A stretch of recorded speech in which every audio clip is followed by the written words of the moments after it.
And then also Principal Bazinski, thank you for all your help in getting this coordinated also. And I want to help the staff for setting up the schedules and working to get all this in, because I know that wasn't originally what was planned. We didn't even have a game plan because we lost the D.A.R.E officer that normally taught Elyria schools to fireman schools as a school resource officer.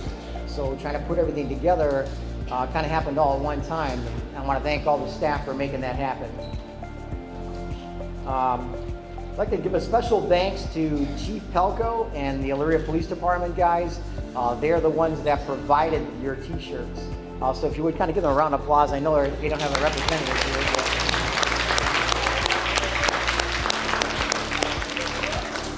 But maybe next time you see one of their officers in the school, maybe give them a thanks, all right? Because they're the ones that provided them for you. I'd also like to thank the sheriff guys. Everybody always asks who's my boss. It's the big boss. It's Sheriff's Committee here. All right. Karen Richardson.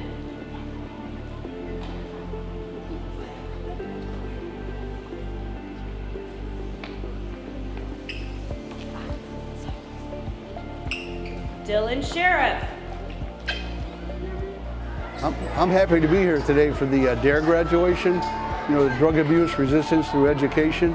I believe in the program. Since I've been sheriff for 24 years, I've always had somebody involved in a program. The bigger cities, you know, in the urban areas, like Lorain, Elyria, unfortunately, they don't have a D.A.R.E officer. So I come out into the school districts with Deputy Tony Kovacs and Adam Trifoletti, my two D.A.R.E officers, to teach the 5th and 6th graders. I think it's a great program myself.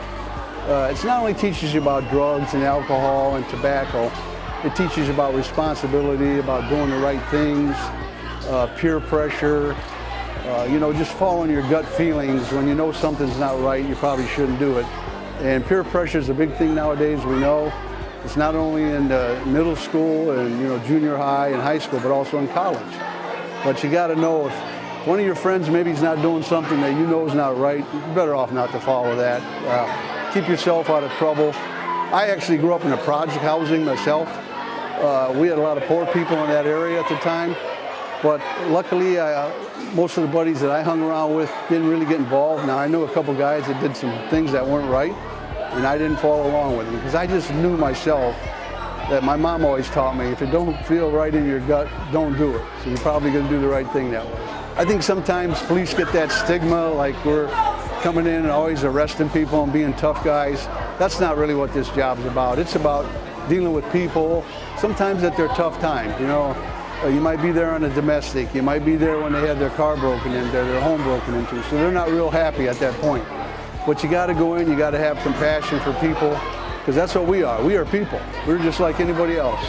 You know, our families, our kids, you know, but when we come in, we have to be a calming effect on people, and we have to tell them what's right and wrong, and sometimes you do have to make an arrest if a criminal act was committed, but normally we try to go in and try to talk to people and get it settled before it even comes to that. You know, don't be afraid to come up to a police officer, because, you know, we're here to help you. If you think you're somewhere and something's not right, don't be afraid to approach us, because we're going to do the right thing and take care of you. Either get a hold of your parents, get a hold of the school officials, but yeah, don't be afraid to approach us, because we're here to help.